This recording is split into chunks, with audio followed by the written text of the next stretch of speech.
The military exercise among the affiliated kingdoms had been put on hold, and the search for the assassins from Spartak's empire got more ferocious.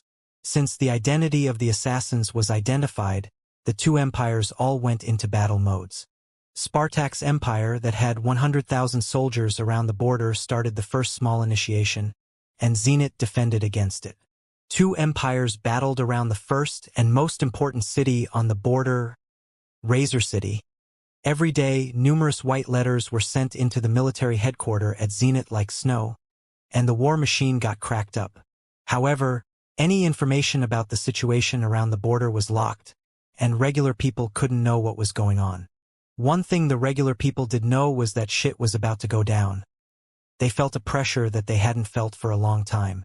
On the seventh night, when Fei was instructing his 4 disciples from Hot Spring Gate on assassination skills, Torres came in and said that a mysterious visitor was here to see him. Fei laughed. He knew who that was as soon as that person stepped into the camp. "Ms. Paris, I haven't seen you in so long. I thought you forgot about our deal." Fei smiled as he looked at the beautiful girl who was walking into the camp. Fei didn't stand up from his throne but rather hand-gestured the guest to grab a sit. Giggles. "Alexander, your name is now well known around the capital after the duel. Numerous people want to meet you, and it is hard to squeeze in. I only came after I got courageous. I was afraid that I couldn't be let in." Paris was always in the same outfit. Long white robe and a fresh rose in her hand. The contrast between the white and the red seemed to notify the people around her about her contradicting personalities. She was a cruel strategist that everyone feared, but she was also a passionate and intimate friend. This girl was smooth at switching between different characters and emotions. Fei was used to this girl's tricks, so he wasn't fooled. At this time, the entrance to the tent opened, and Emma poked her head in. After seeing Paris, her face changed color. Like a furious little bird, she walked into the tent while dragging someone along with her. The tent was lit up as this person came in. It was Angela. The girl looked a bit nervous. She looked at Fei with a little apologetic feel to it as she tried to pull her hand out of Emma's hand. After seeing this, Fei immediately knew what was happening. Emma had thought about something else when she saw a beautiful figure walking into the central tent. She dragged Angela here to catch Fei cheating. Even after finding out she was wrong, she still dragged Angela into the tent as a way of telling Fei, "You have a wife. Don't fool around."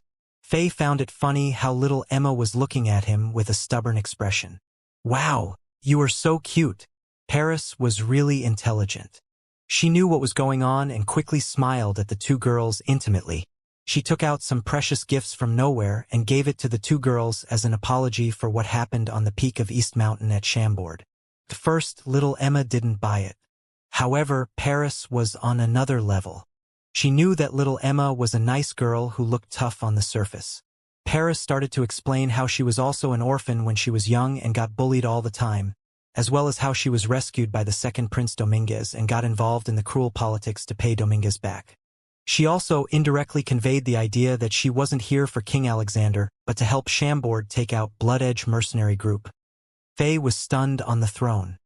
He was able to see from the outside how this Paris was able to quickly dissolve the hostility between them. Soon, the three girls were chatting with each other like long-lost sisters. "No wonder Tanasha told me that you were in a very tough situation before." Angela sighed as she felt very sympathetic towards Paris. "Huh? Elder Princess said that?"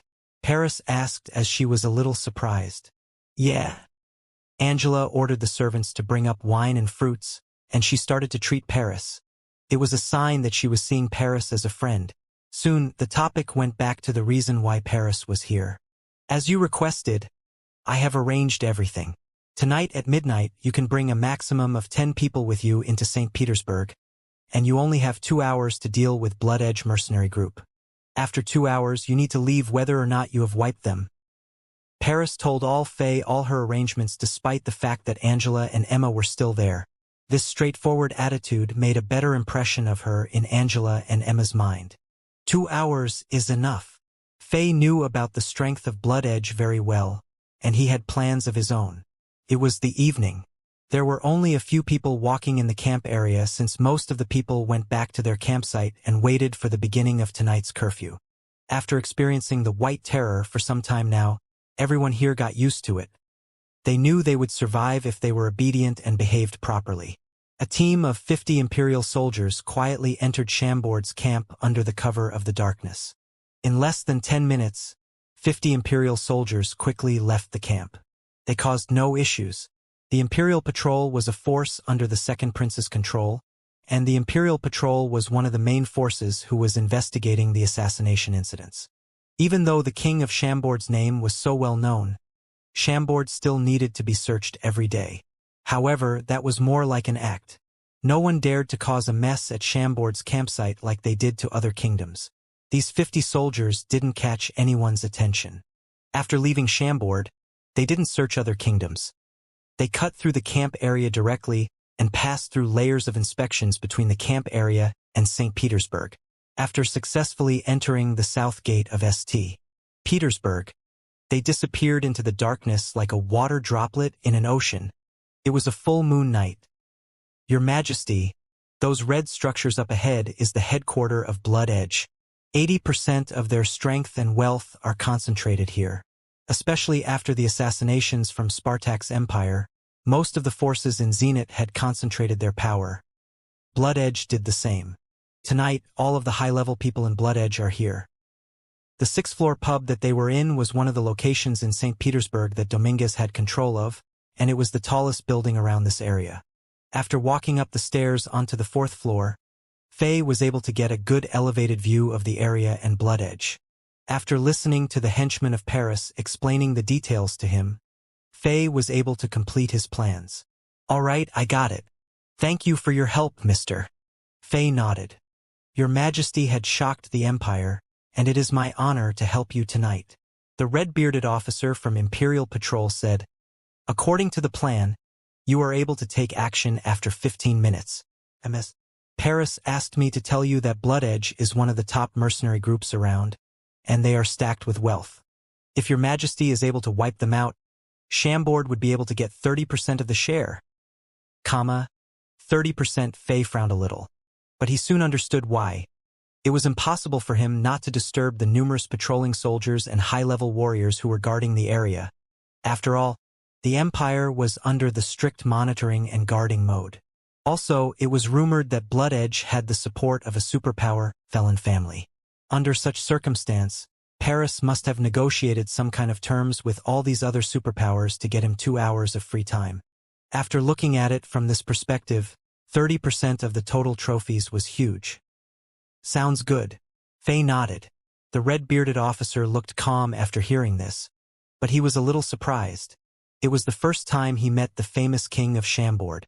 He heard that this king was super strong, and he thought this king must be arrogant and unwise since Chambord was so remote. But now, his respect for Faye grew higher as he thought, there are no scammers under such big fame. Redbeard Granello was one of the key henchmen of the second Prince Dominguez. He controlled more than half of the forces at Imperial Patrol. Although this tough-looking man didn't have the influence and the intelligence Paris had, he was quite a character in St. Petersburg with his 5-star fire elemental warrior energy and a smooth social skills.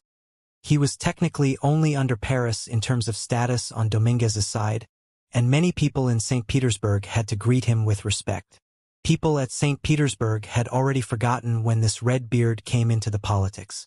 The only thing that the people could recall was that this tough man was standing behind the second prince when Dominguez was summoned back to St. Petersburg by Emperor Yasin.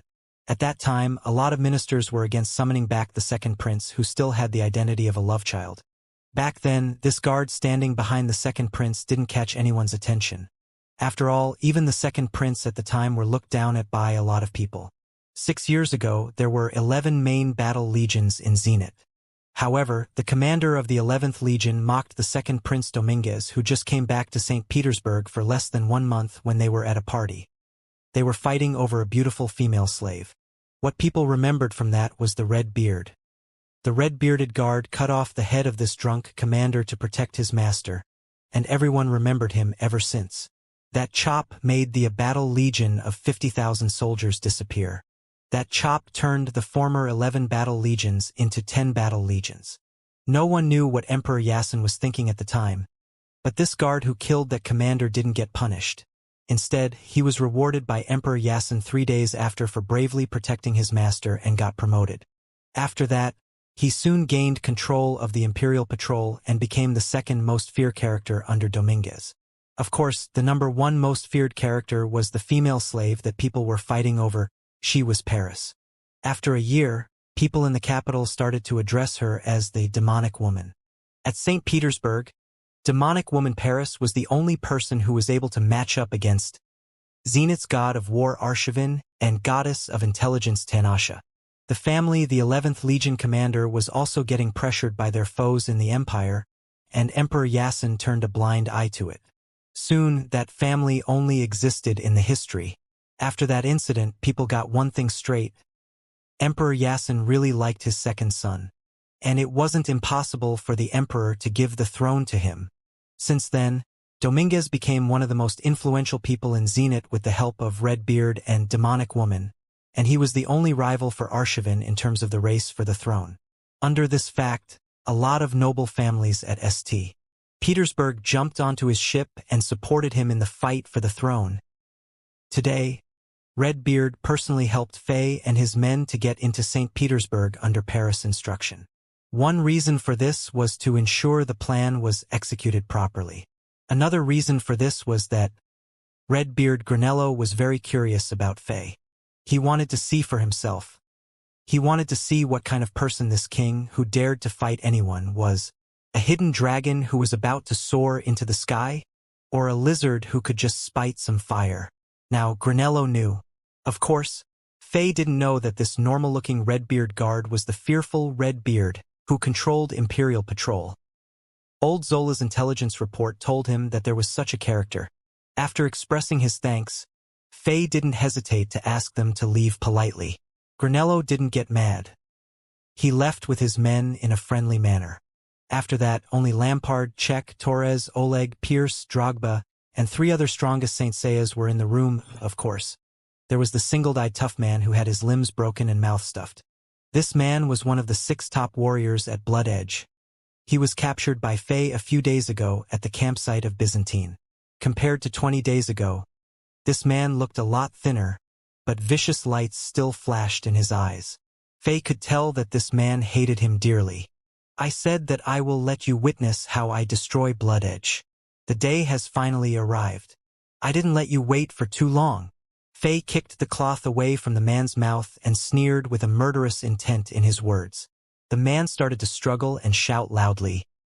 There is no use. No one will come to save you? Fei said subconsciously. After he said that, he felt like it could be misunderstood into something obscene. So he quickly followed up. This room had already been set up with noise-canceling arrays. Even if you smash all the things in here, your peers won't hear it. King of Chambord, don't get ahead of yourself. There are a ton of powerful warriors at Blood Edge, and we are backed by one of the superpowers at Zenith, Felon Family.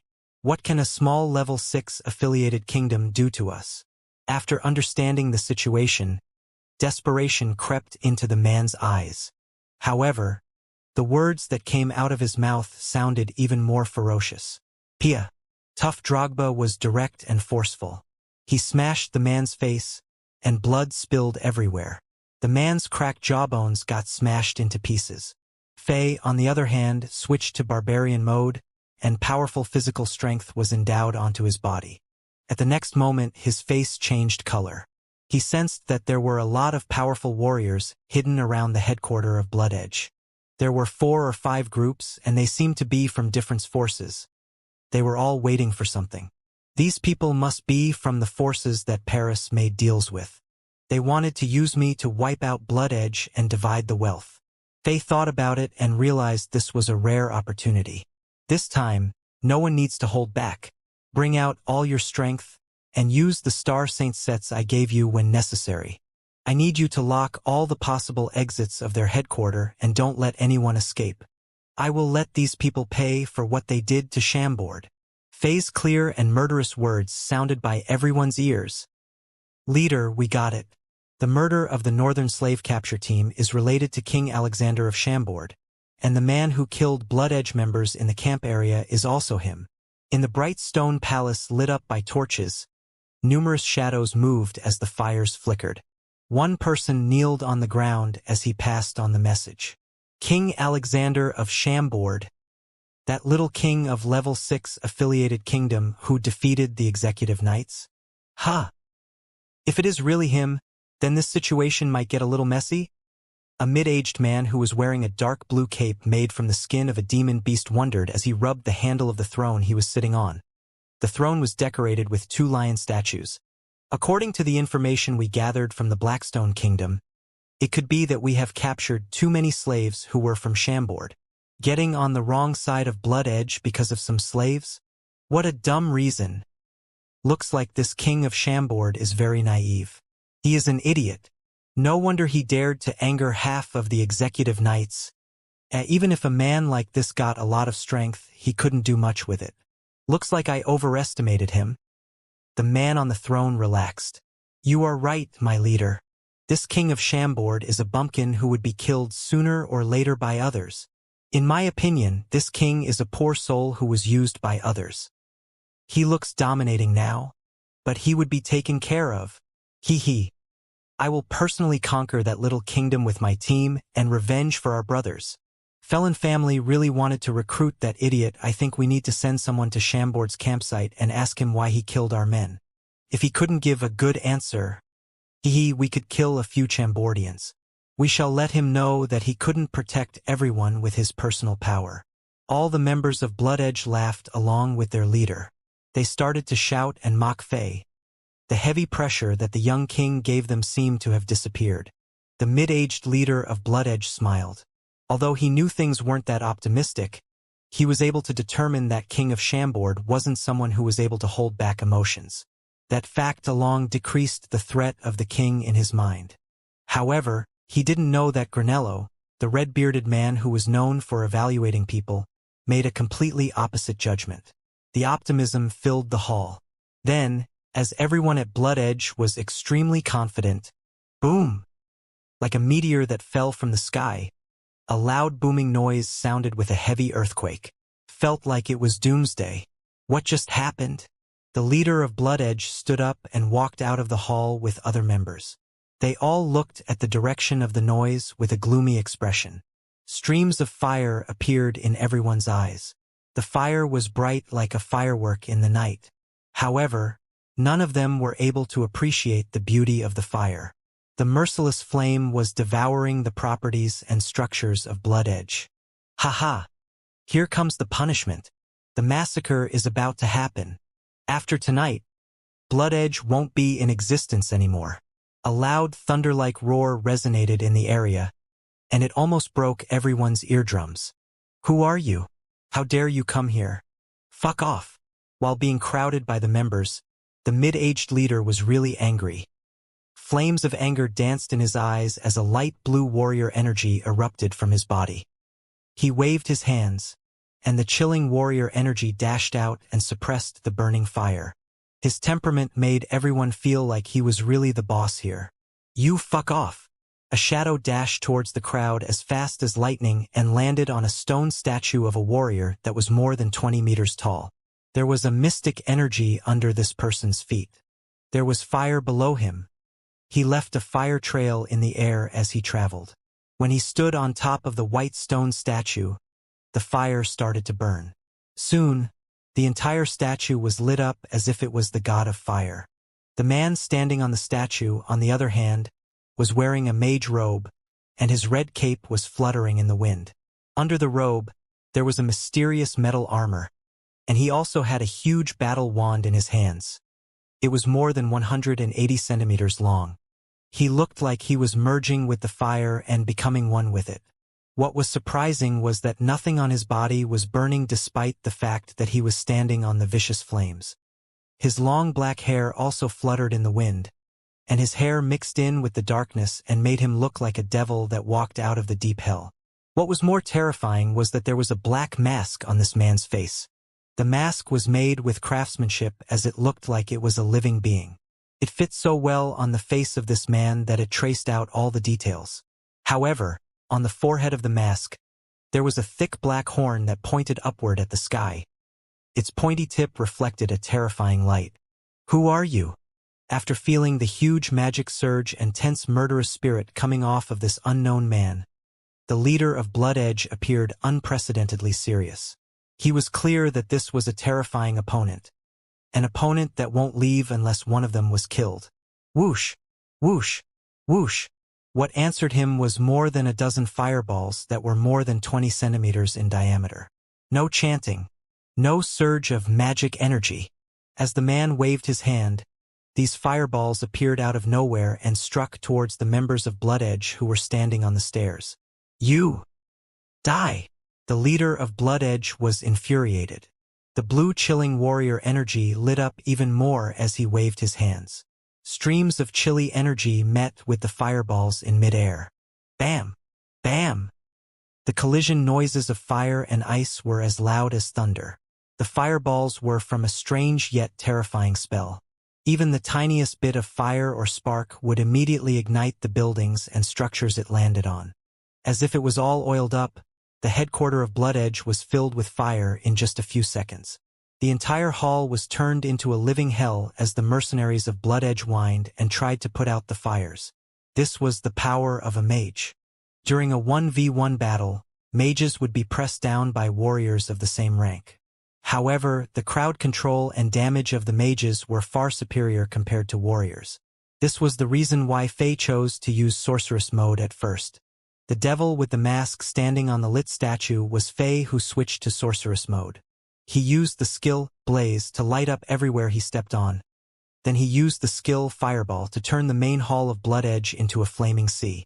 It was the dark, murderous night. The perfect time for cleansing the evils that had been committed by these sinners using the pure flames. This was the only way that would put the innocent Chambordians and other weak people who were killed by these mercenaries to rest. "Put out the fire first. I will take care of him." The leader of Blood Edge immediately made the decision. He ordered the people around him to put out the fire as he dashed towards Faye like a meteor that drew a long blue tail in the air. Like a terrifying beast that roared as it opened its mouth, he struck down at Faye with all of his might.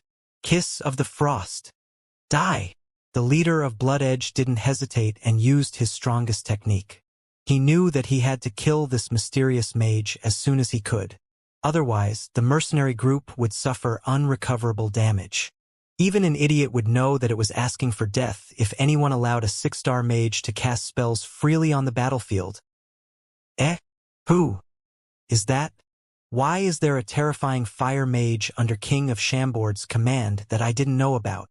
On the peak of a tall tower at the headquarters of Blood Edge, a young figure who was observing the fight suddenly frowned.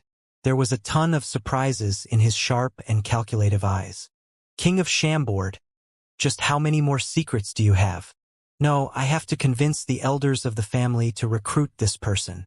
It is worth it, doesn't matter how much we need to pay." Finally. Killing and burning, King of Shambord has a good plan. Sent someone to investigate the origin of this mage. On a huge tall tower north of Blood Edge's headquarters, a young man murmured as he was surrounded by more than a dozen guards. Zenith's god of war was also carefully observing this battle from afar.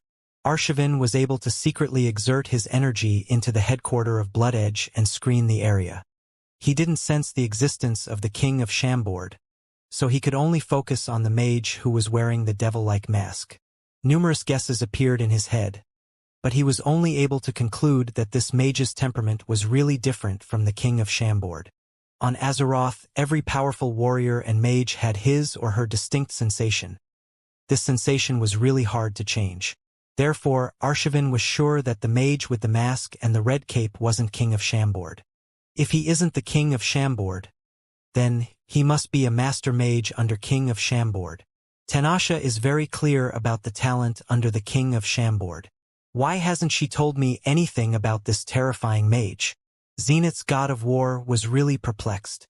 The strange feeling in his head was getting stronger and stronger. This sensation. Since when did a mage like this appear in Zenith? This sensation is really unfamiliar. What? Old guy, you don't know who this is? You sure that he isn't your mysterious disciple? No. What kind of a magic surge is that? Why did I sense a strange, ancient, and mystic feel from it? As if it is from the mythical ruins. Could he be an assassin from Spartax?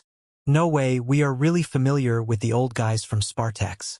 To my knowledge, there had never been a mage like this in Spartax. Could he be a new talent that is from other remote kingdoms? Time is the greatest force in the world. Since King of Chambord came into the public eyes, I feel like us, the old guys, are rusting. Whatever, the two princes and other superpowers had come to an agreement. Tonight is the night of blood. We don't need to show up. Magic surges and energies containing consciousness shot out of the 8 tallest magic towers located in St. Petersburg. These were so subtle that ordinary people couldn't detect them at all. On top of the holy city, the most prestige mages of Zenith quickly communicated and then quieted down. Ah! Life is like a show. Everyone wants to perform at their best. When the act ends, only the top performer would be rewarded. Wine, golden cup, golden fan, golden robe. A figure was hidden in the dark clouds. It was the #1 traveling poets of Zenith, Matt Razy. As if he was showing off his poetry skills, he said those words out loud as he drank the delicious wine. There was a thin figure that was standing in midair next to Matt Razy. The man was wearing a brown robe, and he was staring at the battle below him in silence. This little guy. Ah ha ha. Interesting. Is this guy with the mask the King of Chambord? The sensation is really different, and the battle style is different too. Instantly casting spells. Not really, but similar. Interesting. I haven't encountered something strange like this in so long. Old guy, can you say something? Even if you don't want to listen to me, you can at least let me know. Matt Razy said that intentionally. The thin figure turned around and looked at him. When would that person in the palace get cured? Matt Razy took a sip and continued trying to find a good topic. Not sure. Really? You don't know as well. Yeah. Yo, we go way back. Can you not respond in a way that makes us feels like strangers? Okay. Hee. Looks like he has some more secrets. He has a mage like this under his wings? Or is he the mage? What a terrifying mage. He is able to cast out fireballs that is equal to the attack of a 6-star warrior. With this, he is probably a 6-star mage already. On the 6th floor, Paris stood in front of a window and murmured with a faint smile on her face. Behind her, there was a table. There were wines on the table, and there was a man sitting beside it. This man was wearing a very normal outfit, but he looked magnificent. The long black hair that was tied together with a red band was fluttered in the wind. His skin was smooth and white, his nose was really well-shaped, his eyes were brilliant, and his eyebrows were sharp and valiant.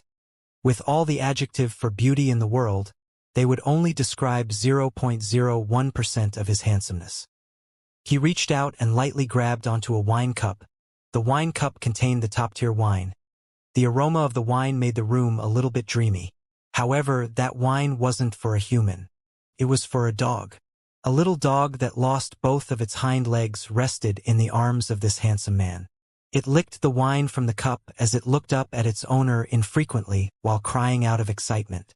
This dog wasn't a rare species. If it was on the street, people would pick stray dogs over it because the stray dogs would look cuter. Hey, slow down, no rush. The handsome young man petted the dog as he smiled. It felt like he was talking to an old friend. Behind the young man, Granello stood there in metal armor. His body was straight as a spear, and he was glancing around with his guards up. His hand didn't leave the hilt of his sword. Except for Granello, there was another person who was standing straight like a spear. However, that man was standing beside Paris. His golden armor didn't look too fancy on him as a light pressure came off of him infrequently. It was Sutton Chris, the 10th executive knight of Imperial Night Palace. He was staring at Paris as if she was the only person in the room. Care. Love. The emotions that a man would have towards the woman he loved were all in Sutton's eyes. Hey Chris, Can't you look at Paris a little differently? It is just too nauseating. Oka and I are about to throw up. The handsome man who was playing with the disabled dog suddenly laughed. He was really casual. The dog that lost 2 of its legs was called Oka. The man's name was also Oka Dominguez, the second prince of Zenit who was really influential in the empire right after Emperor Yasin. Oh, okay. Sutton turned around and blocked Dominguez's view using his cape. This way, the prince and the dog couldn't see his expressions anymore. This scene made Dominguez speechless. He tapped his forehead in defeat. Oka, aren't you going to come here and see how our friend is fighting? It is really interesting. Paris, who was standing by the window, waved at Dominguez. Her attitude was so chill that it felt like she was talking to a friend rather than a prince of the empire. All of that battle is just boring. You can enjoy it yourself. I'm tired, and I'm just going to take a nap. Let me know when it is all over. After saying that, Dominguez rested his arms and head on the table. He didn't care for his image at all. Really, I'm a prince, and I should be sleeping with all kinds of beauties in my palace. Now I'm dragged here to watch a battle. Boring, he murmured. However, since he was so handsome, his casual sleeping position was very attractive as well. In his arms, little dog Oka was drunk off of the wine, closed its big eyes, and it looked like an alcoholic. In the loud battle noises, the prince and his dog actually fell asleep. You coward. Garbage. If you have the honor of a mage, stop and duel with me. The leader of Blood Edge was so mad that he was going to puke up blood. He was chasing after this mage with the mysterious mask, but the mage completely changed his view of mage as a profession. His opponent was sly as a fox. The mage wasn't planning to fight with him. Rather, the mage ran around in the buildings that were on fire. He was super fast, and he was able to cast fireballs to kill the mages of Blood Edge who were trying to cast water spells to put out the fire or ignite more buildings on fire. What was more shocking was that whatever he stepped on, the fire would start to grow from it. Soon, the entire headquarters was filled with flames. It was no use. These magic flames were hard to put out. Gradually, the mercenaries of Blood Edge started to back off as the flames grew bigger as wind added oxygen to them. Everyone, form groups and protect the most important buildings. All water elemental mages, put out the fire. The roar of the leader of Blood Edge resonated in the sky. Hold still for a few more minutes. The Imperial soldiers will be here soon. You stop. You have stained the honor for all mages. You coward. The leader shouted as he continued to chase after Faye, who was making the chaos worse. Letting a 6-star mage to cast spells freely in the headquarters was like suicide. There were only a few 6-star mages in St. Petersburg, and they were all famous and prestige. Blood Edge tried hard to get on their good sides by giving gifts to them. Although they didn't manage to build a strong relationship, there wasn't any hostility between them. Also, those mages valued their image and won't do what this mage was doing. This mage in front of him was more like a thief. Who is this devil that can instantly cast spells? Could it be? The worst possible person popped into the leader's head, and his expression turned cold. At this moment, you want to duel with me? The mage that was running around suddenly stopped on a warrior statue, and the fire under his feet instantly ignited the stone. The fire was so terrifying that it looked like it could burn anything in this world into ashes. This mage laughed. Ha ha ha. Okay, I will give you this one opportunity. If you can take this strike, I will leave here right away. When he said that, the mysterious mask on his face rippled. A magnificent magic elemental surge waved outward from this mage. As if all the flames in the area heard the call, they all burned towards this mage viciously. With a serious expression, the leader of Blood Edge concentrated his power as he waited for his opponent's strike. He knew that the strike of this terrifying mage would be on another level, and his muscles all tensed up around his bones. He was so concentrated that his warrior energy, spiritual power, and physical strength were in a perfect harmony. He was ready to take on the strike. No one was able to take this strike. With one hand holding onto the magic wand, Faye drew various magic symbols in the air with the other hand. Blood Edge leader's expression turned even more serious. He sensed a terrifying fire magic element surge from the flames around here. Some kind of force was being summoned. If you can take on this strike, I won't come to this part of the city anymore, Fei said in a cold, confident voice as a light red sphere appeared around his body. The leader was feeling even more pressure. He had to concentrate his energy and spiritual power more. This mage with the mysterious mask was giving him enough pressure already. This mage had a thick magic shield around him when he was casting spells, and it was hard for the leader of Blood Edge to sneak attack. The leader was put in a very reactive situation, and all he could hope for was to endure this strike so this Reaper would leave. "Get ready!" Fei shouted. The leader of Blood Edge got even more focused as the blue robe that he was wearing gave off a blue light. It was made from the skin of a demon beast, and it was able to increase one's defensive ability. All he could do now was to wait for his opponent's deadly attack. At this moment, an invisible ripple suddenly appeared behind the leader of Blood Edge. A strangely shaped knife appeared out of nowhere and pierced through the leader's protective warrior energy shield quietly. No one saw it coming. The blue robe the leader was wearing was also pierced through, and the knife stabbed into the leader's body. "Shit! Die!" The leader's attention was completely focused on Fei, and he didn't expect someone would get this close to him at a time like this. He also didn't expect there would be such a weapon that easily broke through his warrior energy and armor-like Blue Fox battle robe. When he realized that something was wrong, it was too late to react. A strangely shaped black knife actually pierced through his heart like the touch of the Grim Reaper. This knife was so sharp that it looked like it would tear through anything. The knife was in the hand of a small figure. "No!" The leader of Blood Edge cried in desperation. With his last breath, he used all the warrior energy he had and struck at the sneak attacker. This movement worsened the wound on his body, and blood spurted out of the bloody hole. The strangely shaped knife was designed to deal the maximum amount of damage, and it left a devastating wound on his body. "Cough! Cough! You cheater! You?" The leader of Blood Edge staggered around. It felt like he couldn't stand up anymore.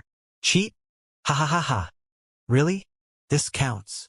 Fei, who was standing on the stone statue, dashed forward and stopped 10 meters away from the leader. Then, Fei slowly walked towards the leader of Blood Edge while leaving behind a trail of fire and said, "Why do I feel like I'm not despicable enough? With a garbage like you, I want to use the 100 cruelest penalties on you. I want to kill you more than 100 times. However, you only have one sleazy life. Do you want to die before me like a warrior? Yuck. You are not worth it. Cough. You. Who are you?" The leader of Blood Edge murmured as unwillingness filled his mind. His vision was already darkening. If his opponent didn't stand in front of the fire, he won't be able to spot his opponent's figure. There were multiple shadows in his eyes for the same object, and the world was becoming more chaotic in his eyes. Before he died, he wanted to know who killed him. Fei walked up to him and murmured into his ears like an old friend. "You are." The leader of Blood Edge opened his eyes wide as his eyes were filled with shock. "Since you now know who I am, you can die peacefully now." Fei walked to the other side of the leader, pulled out the knife that was still in his body as blood gushed out, and grabbed onto the leader's head with his other hand. Whoosh! The black knife moved, and the deadly mercenary that terrified the region for many years got decapitated. Bloody knife for the revenge. No one can leave here alive. Ah ha ha. With the devil-like mask on, Fei laughed under the nightly sky. With one evil knife in one of his hand and the head of the leader of Blood Edge in the other, he looked like a devil from hell standing in front of the fire. This terrifying scene mixed with the thick murderous spirit coming off of Fei. More than 1,000 mercenaries of Blood Edge mentally collapsed. Ah ha ha, he killed the leader. Leader has died. The leader has died. It's over. Blood Edge mercenary group is done for. Devil. He must be a devil from hell. Let's escape, we can escape. A series of screams and whines sounded from the sea of fire. The mercenaries of Blood Edge lose their courage and willingness to fight. With such momentum, they couldn't stop the collapse of Blood Edge. Until now, the Imperial Patrol and Imperial soldiers still hadn't shown up, nor did the reinforcement came from Felon family. This was enough to show that Blood Edge had offended someone they shouldn't have. A terrifying power was trying to destroy this mercenary group, and even Felon family couldn't stop it. Blood Edge group was ditched. Mercenaries started to scramble as the fire burned. Some of them still tried to grab their savings and treasures before escaping, and some of them already targeted the treasures of Blood Edge that the group accumulated over the years. Although it was a critical moment, a lot of the mercenaries were high risk takers, and they were willing to gamble to have the chance to win big. Under the leader of Blood Edge, there were 6 leading fighters. One of them was captured by Faye already several days before. The bald man, who was left in the pub by Faye, witnessed everything. His face was completely pale as he watched the leader who was invincible in his mind get killed by Faye and the fire devouring up the headquarters of Blood Edge. Now he was scared. Really scared. However, he didn't have the chance of redo. A Saint Seiya who was guarding him chopped his head off using an axe and threw his body into the fire. The rest of the 5 leading fighters all had their own plans. Some of them gathered their henchmen and tried to escape with their treasures, and some of them bit their teeth as they charged towards the warehouse where a lot of the treasures of the Blood Edge was kept. Some of them chose to revenge for their leader. "You killed the leader, and I will take revenge for him," a figure dashed out of the fire. His clothes and armors were all lit up by the fire, and his skin and muscle were obviously burned. This man had been hiding in the fire for a while and wanted to kill Faye with the surprise attack. This man was respectable. However, his loyalty was used on the wrong person. With a cold expression, Faye dashed away using the skill or telekinesis and then cast a series of fireballs. After that, his body disappeared. As the sneak attacker barely dodged the fireballs, the strangely shaped knife dashed through his throat. Bam! The corpse fell to the ground. Whoosh! Faye threw the knife forward, and a thin figure appeared out of nowhere to catch it. "Your performance isn't that good. After striking the target, you should have dashed away immediately. When you pierced his body, why did you pause for a second? He was able to seize the opportunity to injure you. It was fortunate that he was distracted by me and got injured already. Otherwise, you would have been killed," Faye said slowly. "Master, I got it." This thin figure was Faye's first disciple, Philip Inzaghi. Inzaghi's strength wasn't high, but his natural stealth technique was just too powerful. He was able to travel through space quietly and invisibly. Faye wasn't even able to discover him without trying intentionally. After getting trained by Faye, Inzaghi had a better control of this technique. In order for Inzaghi to become a real assassin, Faye wanted him to get real battle experiences. That was why Faye distracted the leader of Blood Edge and got Inzaghi to deal the lethal attack. Of course, the knife Inzaghi was using deserved some credits. It was made from Demon's Remain and Black Stone Essence, and it was as sharp as God-tier weapons. That was why Inzaghi was able to pierce through the leader of Blood Edge's warrior energy, robe, and body. Assassins are opportunistic. You have to remember that. When you become the master of seizing opportunities, you would be a God-tier assassin. "Yes, master." Are you okay?"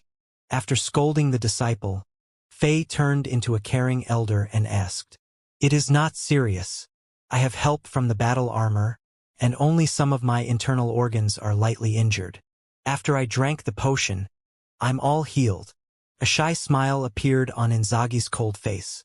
Faye nodded. He turned to the dead leader of Blood Edge and took the blue robe that was made from the fur of level 7 demon beast Blue Fox. Faye was attracted to this battle robe from the beginning. The robe contained an ice elemental magic power. The robe was durable and was able to increase the power of ice elemental warrior energy. Although the back of the robe had a hole which was poked out by the knife Inzaghi had, the value of this robe was still high. Faye threw it into his storage ring. "Huh? This? Send my command. Let Lampard and others slow people down and drag on the time. Don't kill off all the members of Blood Edge. I need to take care of some stuff." Faye suddenly sensed something and said to Inzaghi, "Yes, master." Inzaghi responded politely and disappeared into the darkness. After closing his eyes and sensing the direction a little, Fei finally determined the way and dashed into the flames. He walked into the number 1 palace at the headquarters of Blood Edge and started searching. Blood Edge is done for. The young man who was witnessing this from the tall tower sighed. However, his eyes still looked energetic. After a moment of hesitation, he walked down the tower and disappeared into the darkness. Since Blood Edge is done, it is time to claim the rewards. King of Chambord still hasn't appeared yet. Could it be? Under the protection of the Iron Blood Legion, Zenith's god of war Arshavin was trying to spot the man he was looking for. However, that figure never appeared. Arshavin was more confused. Who could be that mysterious mage be? A 6-star mage. He shouldn't be nameless. But why don't I know anything about this mage from the intelligence report? He thought. Arshavin felt like he was being very anxious.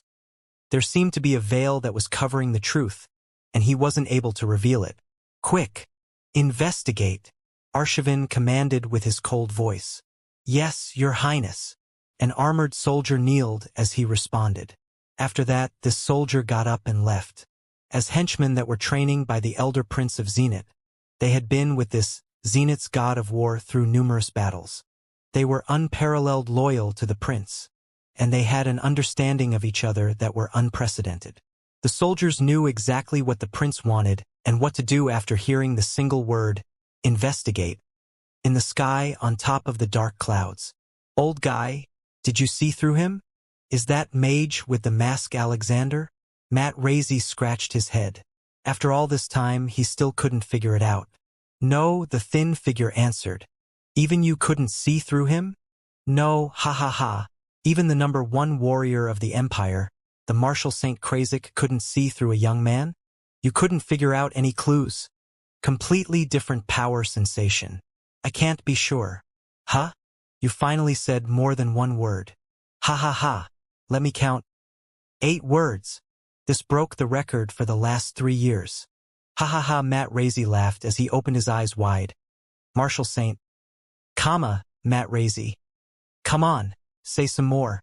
If you say more words, you would appear more terrifying to your opponents. Marshal Saint. If you say fewer words, you would be more likable. Matt Razy. Matt Razy. Should I go and take off that little guy's musk? Marshal Saint. Don't. Matt Razy. Again? Would you die if you say more stuff? Marshal Saint. The number 1 palace of Blood Edge was really magnificent. It took a lot of space. It looked like a small public square. Although a portion of it was destroyed by phase fireballs and the wooden furniture were burning, the structure of the palace was still fine. Fei carefully inspected his surroundings. He then summoned the huge wand from his set items, Arcana's tricks, and grasped it in his hands. He slowly walked towards the huge throne decorated by 2 huge lion statues. A little leader of a mercenary group dares to sit on the dual lion thrones that only canonized kings of affiliated kingdoms qualify to sit on. How dare he? Fei sneered as he waved his wand. Whoosh! Air-piercing noises sounded as 4 fireballs smashed onto the throne. In the loud booming noises, the entire white stone throne was blown into pieces. Slowly, the stone dust settled. A secret pathway with a mysterious gate appeared behind the destroyed throne. The pathway was dark, and Fei didn't know where it led to. On the side of the gate, there were numerous mysterious silver patterns engraved on it. They were a type of strange magic arrays. Didn't matter the magic pathings or the gate, they were really different from the current styles. After Fei carefully observed the gate, he realized that this gate was made from a huge piece of stone, and it was completely inlaid onto the opening of this pathway. This piece of stone was obviously from another era. It had an ancient feel to it, and it didn't match the feel of the pathway at all. However, the magic patterns on the gate gave Fei a familiar feel. Fei's intuition told him that this gate was a good piece. Let me save it first. Although he didn't come to a conclusion, Fei switched to barbarian mode and used his brute strength to break the gate off of the pathway. Then he threw it into his storage space. After he did all of that, he walked into the pathway. The summoning call he sensed a little early unintentionally came from this pathway. The pathway was really thin. Only one person could fit through while slanting his or her body. Stone steps slowly led to a deeper and gloomier underground. After walking down for 50 meters, the pathway slowly got wider. Light shone ahead as the treasure lit up the area. Any regular person would pace himself or herself if he or she suddenly saw such bright lights in this thin pathway. However, Faye stopped. He could tell that although the walls looked normal, there was a dangerous sensation. Even Faye was scared by this sensation a little. Magic traps. Faye didn't expect Blood Edge would have such a scary hidden cave. Faye thought about it and switched to assassin mode. Out of all the 7 classes, the assassin was the best at making and destroying magic traps. It was the best option in this situation. Under assassin mode, Faye clearly felt that there were numerous traps of all kinds hidden on the walls ahead. Those traps were delicate and well hidden. If one wasn't professional, even a 6-star warrior would be at a disadvantage. If this warrior was unlucky, he or she would be killed. Faye slowly walked forward. He was trying to clear out some traps, but he didn't clear all of them. He created a strange path that only one person can walk through. Strange. These designs are really interesting, but the execution was garbage. Looks like someone who didn't know much about magic traps set them up as he or she tried to mimic other traps. Faye slowly discovered some strange facts. There were so many traps in the area, but the power of those traps decreased because the number was too many. Some of the connected traps were set up incorrectly. It seemed like the person who set up this place only went after the numbers and didn't know much about the interconnectedness of the traps. This part of the pathway that was about 50 meters long took Faye 30 minutes to get through. Faye didn't trigger any traps, and he didn't leave any footprints. It looked like no one walked past through this pathway yet. At the end of the pathway, there was a stone wall that had 9 symbols engraved on it. Those 9 symbols contained some kind of meaning that Faye didn't know. The symbols were engraved with a bloody red energy, and it made the 9 symbols look very mysterious. Faye stood in front of the wall, and he was surprised that he had seen these symbols before. However, these symbols weren't the kind of symbols the monster in Diablo World would drop. Then, Faye showed his greedy personality. He switched to barbarian mode and used his swords to carve out these 9 mysterious symbols by using his physical strength. He threw these symbols into the storage space. He planned to show these to Akira and Kane. Those two could probably figure it out. After carving out those symbols, Faye turned to the right of the stone wall. The pathway turned 90 degrees, and the dreamy light came from there. There weren't any more magic traps here, and Faye stayed in barbarian mode. After several 90 degrees turns, there was a huge underground hall. After stepping into the hall, the light shining off of the treasures lit up the place. Faye was even stunned by this. There were at least 20 dreamy mountains made from piled gold, silver, jade, gems. Those were all the treasures that Blood Edge accumulated over the years. To be able to get wealth, Blood Edge literally did anything they could, including capturing slaves and even dirtier trades.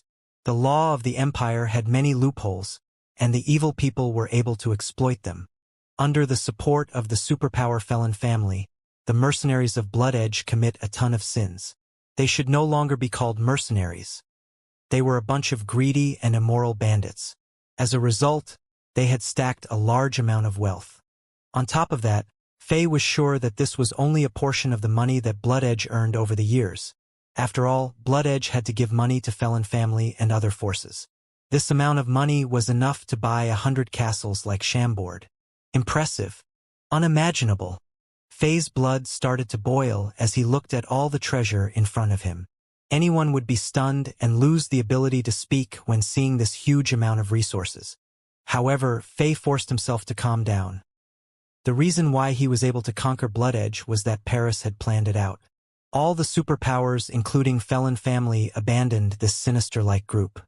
That was why Faye was able to attack without the intervention from Imperial soldiers and Imperial patrol.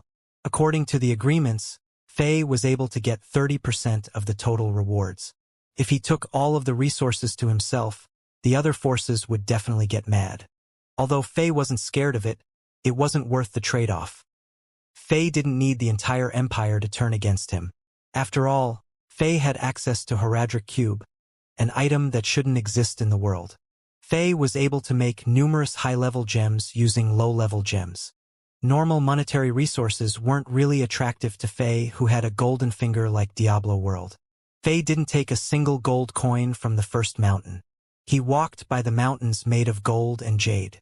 Behind these mountains, there were more impressive items. There were a dozen weapon racks that had all kind of weapons and equipment on them. Those items were all rare top-tier weapons and armors. Fei took a long sword from the rack and struck it in the air. A chilly energy filled the surroundings as the thin blade of the sword danced in the air like a silver string. Fei knocked the blade, and one of his falling hairs was cut by the sword cleanly. Nice sword. Fei had to admire the blacksmith who made this sword. He put back the sword and picked out a few other weapons. They were all sharp and stiff weapons that were obviously made by master-tier blacksmiths. The armors in the area were able to protect all the vital points on the human body, and the connecting areas of the metal plates were stuffed with fur of demon beasts. The armors made with such details were light and offered great defensive abilities. Even only a small portion of the elites could receive items like these in the top 10 battle legions and royal palace guards. However, Fei was still not moved. He put back the weapon and continued to walk forward. In the mysterious underground cave in Chambord, there was almost an unlimited amount of demon's remains and black stone essences. With Charcy's top-tier forging skills, items on this level could be made with ease. The weapons Charcy could forge were actually even better than these items, so Fei didn't really care. Behind the weapon rack, there were 6 bookshelves. This surprised Fei. Are these bloody bandits into reading? He thought. But after reading the names of the books, Fei understood what was going on. The books on the shelves were all warrior energy training scrolls, and these scrolls were all pretty high level. These training scrolls actually even contained combat techniques that deal good damages. Especially on the last wooden bookshelf that had a deep fragrance to it, there were a few ultra-rare mage training scrolls. One of them was the training journal of a 6-star mage. These items were so valuable that Fei couldn't even overlook them. That training scroll made by the 6-star mage named Low-Level Space Magic Theory Decryption could be one of the rare items at any auctions in St. Petersburg, and numerous powerhouses would fight over it. This time, Fei wasn't as chill as before. Without hesitation, he threw those training scrolls along with the bookshelves into his storage space. What Chambord needed the most in order to improve wasn't money but these training scrolls. Walking deeper into the hall, Fei saw some well-kept food and water. There were magic refrigerators that were powered by ice elemental arrays. Except that there was a full kitchen. All of the stuff here was enough for a person for a full month. Did someone plan to use this place as a hideout? Fei was a little confused. Fei didn't know that the leader of Blood Edge was a really calculative character. He knew about the crimes he committed, and he knew about the forces that he offended. Therefore, he had been planning his escape for a long time. This underground hall had been around for a long time, and the leader of Blood Edge discovered it by accident. After that, he had been renovating the place in secret. He was the only one who knew about this place, and he was planning to change his identity, get a noble status from felon family, and go somewhere remote to spend the last half of his life. The reason why there were so many weapons, money, and training scrolls was that the leader of Blood Edge was trying to start his own kingdom afterward. At the same time, risk-averse leader of Blood Edge created a small living space for himself as he was afraid that Blood Edge would be destroyed one day. However, he didn't expect anything like that would occur today. None of what he planned was used, and he was killed by Inzaghi in a sneak attack. This might be karma doing its job. Everything he planned for in the first half of his life was now an easy piece of pie for Fei. After going through the food storage area, the light in the area dimmed. The deepest part of the underground pathway was a huge pit. It was so deep that it was completely dark down there, and it felt chilly and gloomy. No one knew what was under the pit. Fei switched to sorceress mode and waved his wand to create a dash of fire that he sent down the pit to light it up temporarily. The things in the pit were now visible. Fei looked down and his face changed color. There were numerous white bones in this pit. A huge cloud of blue ghost flames ignited as the fire triggered this reaction. like ghosts who were trying to hurt the newcomer. A dark and chilling sensation filled the area. Those people who died in the pit must hold strong grievances. That is the only way that these ghost flames would be created. But how did they all die here? Faye thought. Faye switched to paladin mode, and the golden aura covered his surroundings. This aura contained holy power, and it was the best counter for this kind of gloomy energy.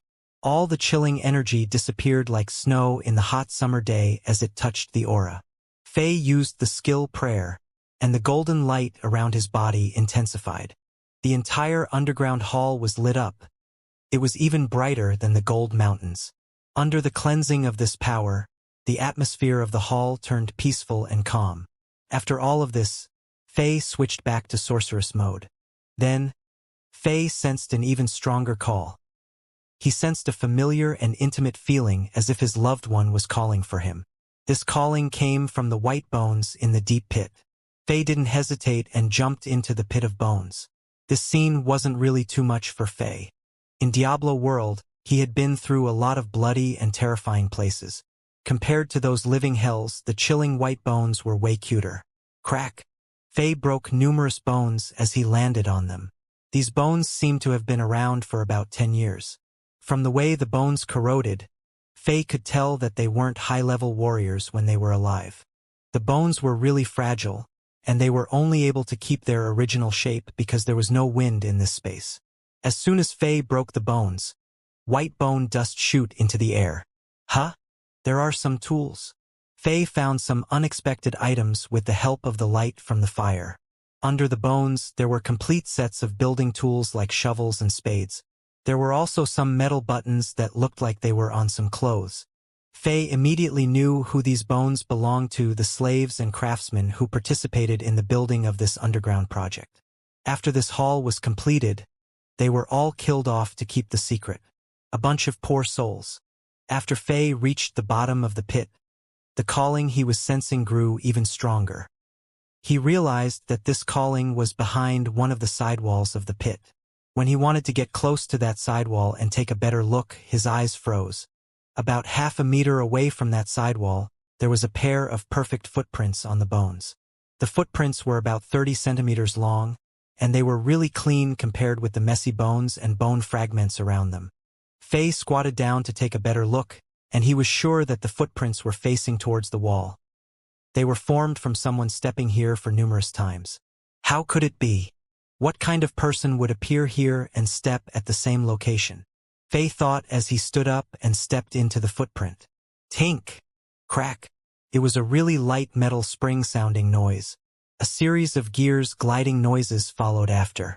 Faye felt a light shake under his feet, and the stone wall in front of him had 5 silver dots appeared on it. Those 5 silver dots quickly danced on the wall and drew some pretty curvatures. Those curvatures soon formed a magic array that looked like a stone gate. This? Before Faye could react, the magic array started to operate on its own. A sensation that Faye was really familiar with appeared as a light buzz sounded. A sky-blue oval-shaped teleport portal that was 2 meters tall appeared in front of Faye. Faye was stunned. He was too familiar with this scene. It was a portal. It was the portal that Town Teleport Scroll would create in Diablo world. Same magic surge, same magic color, same oval shape, same strange appeal. Faye was completely sure that this was a teleport portal, but he didn't know where this portal led to. Faye found that the situation was getting more and more interesting. He thought that he was taking revenge for his loyal subjects who were suppressed and killed by Blood Edge, but things went on a tangent. After summoning out his armor and dual swords from Diablo world, he stepped into the portal without much hesitation. In the next second, a dark space appeared in front of Faye's eyes. Before he was able to see anything else, bones filled his vision. It was a golden skeleton. Different from the bones of the slaves and craftsmen that were really weak, the skeleton looked as if it was made from pure gold. It was shiny, but it was a lot smaller than an ordinary person. It was only about 1.2 meters tall. The skeleton was complete, and it was standing there still. Its arms were grabbing onto a huge battle axe that had a red fire symbol on it, and the skeleton looked like it was guarding and protecting something. Shiz! The mercenary group is done. Fortunately, I have a plan B. With the fires in the background, one of the 6 top fighters of Blood Edge, Earthy Tiger Cahill, looked at the buildings that were being devoured by the flames. He was running away with 20 of his henchmen and the treasures that he accumulated over the years. Blood Edge's headquarters was really big, with huge defense wall-like buildings that cut off the access from the outside. There were only 4 exits. Earthy Tiger Cahill and his henchmen looked relieved as they were only about 20 meters away from getting out on the west end. As long as they could get out of this exit, they would be able to disappear into the capital like a drop of water into the ocean. 0 traces of them could be found as they were really familiar with the terrain and the structure of St. Petersburg. After all, every bastard had his own escape planned out ahead of time. They were confident that they couldn't be traced by any organization. Quick, follow me. Right, Andy, did you bring those 2 girls? Cahill asked in a low voice. Head, don't worry, I got it. A short and thin mercenary with an eye patch sneered. Beside him, there was another tall and strong mercenary. Both of them had a big bag on their shoulders, and it was clear that 2 people were locked in the bags under the light of the moon and the torches. However, it was obvious that those 2 girls' mouths had been stuffed. They were only able to whine in desperation. Too scary. Real scary. Who is that mysterious mage with that mask? He is a devil from hell. The leader with 5-star Ice Elemental Warrior energy is quite a character in the Empire, but that devil easily chopped his head off. One of the mercenaries sighed as he staggered. Doesn't matter who he is. We made it out. Ha ha ha. When we actually get free, we can vent off our frustration on these 2 girls. Hee. Some mercenaries were just glad that they were lucky. Shut up, all of you. Cahill turned around and shouted in a low voice. I have plans with those 2 girls, so don't lay your fingers on them. Otherwise, don't blame me for being ruthless. His expression looked cruel. All his henchmen didn't dare to say anything. After seeing this, Cahill turned his head back around. However, before he could keep running, his pupil contracted, and cold sweat slid down his forehead. In front of him, there was a man with a huge sword stabbed into the ground. This figure was bulky, and he was standing in the shadow of the walls. With a set of mysterious armor, this man looked like an invincible lion. He was wearing a layer of stars, his red hair was fluttering in the air, and his capes was making a lot of noises in the wind. Powerful. A terrifying sensation came off of this figure. The mercenaries only took one look at this man, and they already felt like they were like stray dogs standing in front of a king of the jungle. The flood-like momentum that was being given off by this man was shocking. Who are you? Although Cahill was a strong character, his voice was shaking as he knew he was no match for this man. Blood Edge, the man asked with a clear voice. Who are you? The mercenary's face changed color. They knew that this man was after them. Are you guys a part of Blood Edge mercenary group? Tick, tick, tick. It was the noise of upper teeth colliding with the lower teeth rapidly. The mercenaries had already sensed the murderous intent coming off of the man, and they felt like this was their end. They had imposed this desperation feel onto their powerless victims, and they felt like great rulers of other people's destiny. However, when they were on the other side of the table, they suddenly realized how scary the desperation was. You are not going to admit it? So you are. Under the stars, that man slowly pulled out the sword by the exit. Zodiac Leo Saint Seiya Frank Lampard of Chambord is here to kill. Chambord. Until now, the Blood Edge mercenaries finally knew where the origin of this chaos was. King of Chambord? Actually him? Let's all attack. Kill him. Cahill was a little scared. He commanded his henchmen to initiate the attack while he slowly backed off. He was already thinking of his escape. But at the next moment, a clench of the fist. At the center of Lampard's fist, a bright dot shone. It was so bright that it lit up the nightly sky. This dot was as bright as lightning, and it hurt the eyes of all the mercenaries. Then, the dot branched out and created numerous fishnet-like light strands. Lightning speed fist. The mercenaries felt like their visions blurred, and the man in front of them disappeared. They were all standing still, but they realized that they lost the control of their bodies. While they were surprised, they suddenly heard a series of dense ramming noises. Bam! Bam! Bam! It sounded like fists hitting the metal armors. All the mercenaries were shocked to find numerous caved fists marks on each other's armors. As if they were hit by invisible fists, a series of bone-crackling noises sounded. Even Cahill got his bones broken. The only people that were unharmed were the two girls inside the bags on the two mercenaries' shoulders. Fast! Fast! Such fast! Fist! You! As his pupils started to dilute, Earthy Tiger Cahill started to realize that the lightning-like light web was actually the paths of his opponent's fists. The speed of those fists was so fast that he didn't catch them at all. Only after that man finished the attack, they felt the desperation as the powerful energy destroyed their bodies. There was no way that they could have dodged that attack. How powerful is he? How can he use something like this? The mercenaries thought to themselves. With strength like this, he is not weaker than the leader. How can someone like him be so loyal to the king of Chambord? Just how powerful are the Chambordians? When he was dying, Cahill finally understood what kind of enemy Blood Edge created for itself. At the same time, he knew that what happened tonight wasn't just an assassination of their leader. He felt like the king of Chambord had already planned everything out, and it was impossible for anyone at Blood Edge to escape. Bam! Bam! Bam! Clouds of blood mists appeared. The mercenaries of Blood Edge exploded like bombs, and their bone fragments and tore organs stained the walls.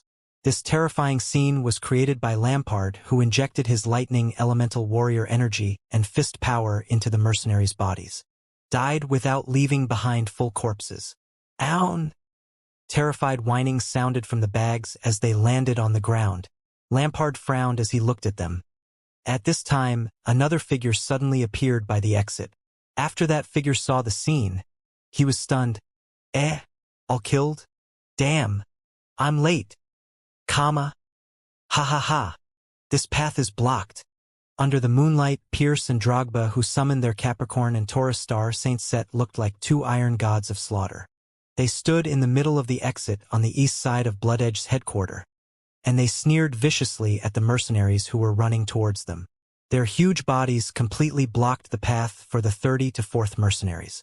Who are you? Fuck off. You want to die? Die! The mercenaries of Blood Edge who were running for their lives swung their chilling weapons as they rushed towards the two men. They weren't really scared as they had the numbers advantage. Among them, there were warriors who hadn't even met the star-level requirements. There were 3-star warriors, and one of the 6 top-tier fighters of Blood Edge. Violent Lizard Dante was hidden in the group as well. They were all planning to rush out of this exit. However, ha ha ha. Taste the anger of the Golden Taurus, Gigantic Longhorn, Godly Blade of Judgment, Saint Sword Excalibur. The two strong men charged at the vicious mercenaries of Blood Edge, and the blurred images of a tough golden bull and an ancient sword appeared behind them. The two complete different surging energy appeared, and they merged with the two strong men's bodies. At the next moment, the energy disappeared. Both Pierce and Drogba appeared behind the crowd. All of the mercenaries still kept their previous poses, but they froze. Violent Lizard Dante. He only half drew his sword, and he lost the opportunity to continue drawing. The mercenaries' armor shattered, and their weapons broke. Clothes, helmets, bones, muscles. All of that turned into small pieces. Domination. Blood stained the path, and the scene looked like the battlefield that got destroyed by a huge monster, and it looked like the battlefield that got pierced by an invisible sword. As the metal pieces landed on the ground and made a series of crisp noises, none of the mercenaries could be found. Pierce and Drogba turned around and were satisfied with the damage they dealt. Damn! It felt good acting like a master. Huh? I killed 25. Ha ha ha! More than you. Drogba counted the unrecognizable corpses and shouted. His Majesty taught us that the quality is more important than the quantity. Look at it, there is a mid-tier 4-star warrior who had Earth Elemental Warrior energy. He was probably one of the 6 top-tier fighters. Pierce rubbed his chin as he answered back. At this time, the space beside them rippled. Inzaghi rushed out of the space and said in disappointment, "Huh? All killed? I'm late again?" Comma. Bang, bang, bang. As a series of dense bowstring vibrating noises stopped and the magic energy surge disappeared, 60 to 70 human-shaped icicles and ashes appeared by the south side of the exit. The mercenaries of Blood Edge didn't struggle too much under the magic arrows of Elena. With the battle bow and delicate magic armors, the Valkyrie-like girl didn't feel any pressure. She was the goddess of archery from Diablo World. She closed her eyes and recovered her mana. She was waiting for the next wave of mercenaries from Blood Edge to appear. Inzaghi rushed to Elena, and he was sweating so much that white steam was coming off of him. "Sister Elena, you are so fast as well." Inzaghi almost fell from running too fast. "Hey Fernando, let's make a deal. Can you just not move next time? So I can take the revenge for our fellow Chambordians who died in the pit as well." Looking at the mercenaries of Blood Edge who died under Tora's arrows, Warden Oleg realized that his corpse-piling shock wave was too slow to activate. Before he could send out the wave, the enemies would be all killed. He felt like he was the world's unluckiest brothel frequenter. Before he could shoot, he was told to add money or else. "Okay," Torres answered. At this moment, a series of noises appeared as a dozen mercenaries rushed towards them. "Ahahaha! All mine this time." Corpse-piling shock wave. Bang, bang, bang, bang. A series of bowstring noises sounded beforehand, and all the mercenaries died under the arrows like wheat under a farmer's sickles. Before Oleg finished the word wave, he looked at Torres with a sad expression. He felt like crying. Torres, sorry, I forgot. Just like what His Majesty said. Conditioned reflex. I would get furious when I see them. Oleg. However, you said that at least 6 times. Torres? Really? I promise this is the last time. Oleg. You said that at least 4 times as well. At this time, Inzaghi, who rushed here, was about to cry. He propped himself up by pushing on his knees, and he was breathing heavily. He was so tired that he was breathing with his tongue. Who? His Majesty. New order. Who?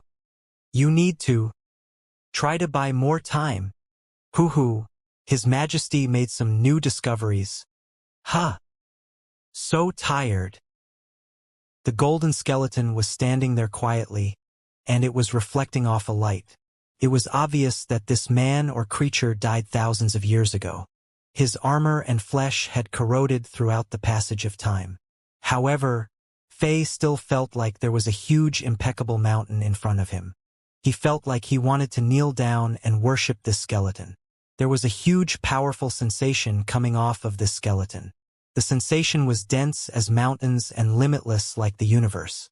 It felt ancient as the earth, and it was vast like the ocean. The sensation coming off of it was so strong that Faye had a hard time walking under the level 40 barbarian mode. As if he was carrying a mountain on his back, his steps were heavy, and all of his bones were crackling like corns being popped in the popcorns machine. This golden skeleton must be a supreme entity before his or her death. Although this creature died thousands of years ago, the skeleton had been kept well. This sensation is probably 1,000th of the actual power sensation of this creature, and it is still way too strong. Compared this, the assassin who was after me that day is like a small ant. Faye was more terrified as he observed it more. What a lord-like powerful creature would leave behind such traces after death? In Legends, a star-class warrior's bones would corrode after 10 years, moon-class elite's bones would corrode after 100 years, and the sun-class lord's bones would corrode after 500 years. From the sensation, it is clear that this creature died thousands of years ago. Could it be that this creature is more powerful a sun-class lord? Also, this skeleton is only 1.3 meters tall and it looks like a kid. But from the thickness of the bones, it seems like this creature was fully grown and was in his or her prime. Could this powerful entity be a dwarf? Mystery. The existence of this golden skeleton was an unsolved mystery. Fei then looked at the dual-blade axe in this skeleton's hands. This battle axe was made from an unknown material. It looked golden, and the handle of the axe was about half a meter long. It was thick on both ends, and it was slender in the middle. A perfect curvature was formed from it. On the handle, a ton of mysterious pathings and symbols were engraved. They looked like magic pathings, and they also looked like rough sketches of animals and plants. These patterns were tightly connected, and they circled around the handle until they reached the blades. The body of the blades was about 2/3 of the axe. The tip of the blade was as thin as paper, but its back was as thick as a tree. With 6 blood groves on each side of the blades, the axe looked like a phoenix that had opened its wings. The wings created 2 perfect half circles, and the halves met in the center and created a deadly oval. From all angles, this battle axe looked like an excellent art piece. It was breathtaking. Finally, Fei concentrated onto the 6 small hexagonal dents on the axe. Intuition told Fei that things were inlaid in those dents, and they were lost. The blade in front of him wasn't in its final form. However, Fei was not able to touch the blade. The impressive sensation coming off of the skeleton repelled him away. Fei tried his best, and he found that he couldn't walk within a 10-meter radius of the skeleton even when he tried to risk injuring himself. Even after the buff under Barbarian mode, as well as the Hulk potion and strengthening under heat and chill energies in the underground cave in Shambord, Fei's iron-like body was about to explode when he tried to walk into that zone. After several attempts, Fei gave up and focused on other stuff in this space. This space was like a basement or an underground tomb. It wasn't big. It was only about 200 to 300 square meters. It was surrounded by a type of light yellow stones, and the walls were very smooth. Silver light would flash through the walls mysteriously and orderlessly. What surprised Fei was that those silver lights didn't emit a powerful sensation. They were very calm. Except for the portal behind Fei, there weren't any other exits in here. Behind the golden skeleton, a cloud of silver energy was flashing around. This silver energy gave off a similar peaceful sensation as the silver lights on the walls. Fei slowly circled around the golden skeleton and walked towards that silver energy. It was a book that was floating in the air. The book was 5 fingers thick, and it was in a square shape with 30 centimeters on each side. As if it was stained with blood, the book was in a dark red color. Interestingly, the pages were flipping automatic themselves. Every time the page turned, numerous silver characters would appear on the vague and white page. It was really magical. Fei observed it carefully. He realized that the characters were the ones used on Azeroth that could be traced back to the era of gods and demons. These characters were hard to understand. The spelling and grammar were really different from the language that was being used on the continent now. Since this language was only rarely used and not lost, Fei studied this language before in Shambord's Royal Library, and he was able to understand 10 to 20% of the meaning. This book covers knowledge about the mechanisms, traps, architectures, forging, smelting, gathering. Fei was stunned. He realized that the knowledge recorded in this book was so vast that it was like an encyclopedia. The book was more than 100 pages long, and there were a lot of illustrations. The pages contained information and pictures of weapons, buildings, traps, palaces, defense walls, and etc. All of these were displayed by the silver energy while the pages turned themselves. On the last page of the book, a few lines of bigger characters were writing in a different font. These characters were written in the book rather than being displayed by the silver energy. The lines were simple. These are all the generous gifts. From Demon King, His Majesty, Demon King's Wisdom, Demon King's Punishment, Demon King's Sword, Demon King's Memory, Demon King's Wishes, Demon King's Calculations, Demon Kings, Despicable Gods, Lost, Escaped, I'm about to die, They came, Battle until death, Protect, We die with grudge, Demon Deity's Honor, Inherit. There were only 300 to 400 words, but Fei had a hard time reading through them. The writing was choppy themselves, and the grammar was bad. With Fei's bad understanding of the language, those were all the information he could extract. After the last page, the book flipped back to its cover page. Faye saw a few characters. Demon King's Wisdom. So this book was called Demon King's Wisdom. After seeing these words, Faye immediately understood what the generous gifts meant. The names such as Demon King's Wisdom and Demon King's Punishment were all the treasures that the Demon King left. Just from the knowledge in Demon King's Wisdom, Faye could tell that this Demon King was an ingenious figure. Although Faye wasn't sure how powerful this Demon King was, this entity was at least a very wise figure. Except this book, Demon King's Wisdom, what about the others? Like Demon King's Punishment and Demon King's Sword? Are they books as well? Or something else? Faye realized that he discovered a huge treasure by accident. Just this book in front of him was more valuable than all the stuff in the main hall. Faye, who had all 7 classes knowledge from Diablo World, the accumulation of wisdom he learned from Akira and Cain, as well as the miraculous skill learn, he was able to identify the good from the bad. As soon as he read Demon King's Wisdom, he knew what kind of treasure he got. If he was able to turn the knowledge in this book into actual production in the real world, Chambord's civilization and strength would be comparable to level 9 empires on this continent. So this is the strength of Chambord? Zenith's god of war Arshavin, who was standing on a tower, was shocked by what he saw. Chambord's strength was beyond his imagination. In the last 20 minutes, he witnessed the massacre that the mercenaries of Blood Edge went through. The 4 exits in 4 directions were the design that Blood Edge was proud of. Using this design, Blood Edge's headquarters was as secure as the royal palace.